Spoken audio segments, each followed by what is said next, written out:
Reporter breaking. തിരുവനന്തപുരത്ത് vote ചെയ്യുന്നത് record ചെയ്ത യൂത്ത് കോൺഗ്രസ് നേതാവ് സമൂഹമാധ്യമങ്ങളിൽ പോസ്റ്റ് ചെയ്തു.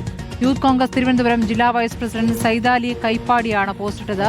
കോൺഗ്രസിലെ പഞ്ചായത്ത്, ബ്ലോക്ക്, ജില്ലാ പഞ്ചായത്ത് സ്ഥാനാർത്ഥികൾക്ക് വോട്ട് ചെയ്യുന്നതാണ് ദൃശ്യങ്ങളിലുള്ളത്. രഹസ്യ സ്വഭാവത്തിലുള്ള വോട്ട് പരസ്യപ്പെടുത്താൻ നിയമപ്രകാരം കഴിയില്ല. ദൃശ്യങ്ങൾ റിപ്പോർട്ടറിന് ലഭിച്ചു.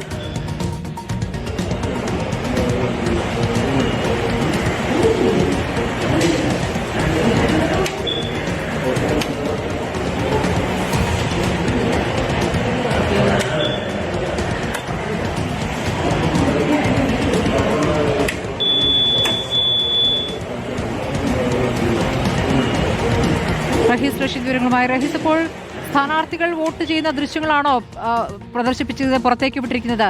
ഇതേക്കുറിച്ചൊന്നും ധാരണയില്ലാത്ത യൂത്ത് കോൺഗ്രസ് നേതാവാണോ ഇത് ചെയ്തിരിക്കുന്നത്? സ്മൃതി, KSUവിന്റെ തിരുവനന്തപുരം ജില്ലാ പ്രസിഡന്റായിരുന്ന, ഇപ്പോൾ യൂത്ത് കോൺഗ്രസിന്റെ തിരുവനന്തപുരം ജില്ലാ വൈസ് പ്രസിഡന്റായിരുന്ന സൈദാലി കൈപ്പാടിയാണ് ഇന്നലെ നടന്ന തദ്ദേശ സ്വയംഭരണ തെരഞ്ഞെടുപ്പിൽ വോട്ട് ചെയ്യുന്നതിൻ്റെ ദൃശ്യങ്ങൾ ഫോണിൽ റെക്കോർഡ് ചെയ്തതിന് ശേഷം ഇൻസ്റ്റഗ്രാം വഴി പൊതുസമൂഹത്തിൻ്റെ മുന്നിലേക്ക് ഇട്ടത്. ആദ്യം കരകുളം പഞ്ചായത്തിലെ 5-ാം വാർഡിലാണ് സൈദാലിക്ക് വോട്ടുള്ളത്. ആദ്യം വാർഡിലേക്ക് മത്സരിക്കുന്ന കോൺഗ്രസിന്റെ കൈപ്പത്തിൽ ചിഹ്നത്തിൽ മത്സരിക്കുന്ന ജനപ്രതിനിധിക്ക് വോട്ട് ചെയ്തു. അതിനുശേഷം ബ്ലോക്ക് പഞ്ചായത്തിൽ മത്സരിക്കുന്ന കോൺഗ്രസ് സ്ഥാനാർത്ഥിക്ക് വോട്ട് ചെയ്യുകയും പിന്നാലെ ജില്ലാ പഞ്ചായത്തിൽ മത്സരിക്കുന്ന സ്ഥാനാർത്ഥിക്ക് വോട്ട് ചെയ്യുന്നതുമാണ് ദൃശ്യങ്ങളിലുള്ളത്.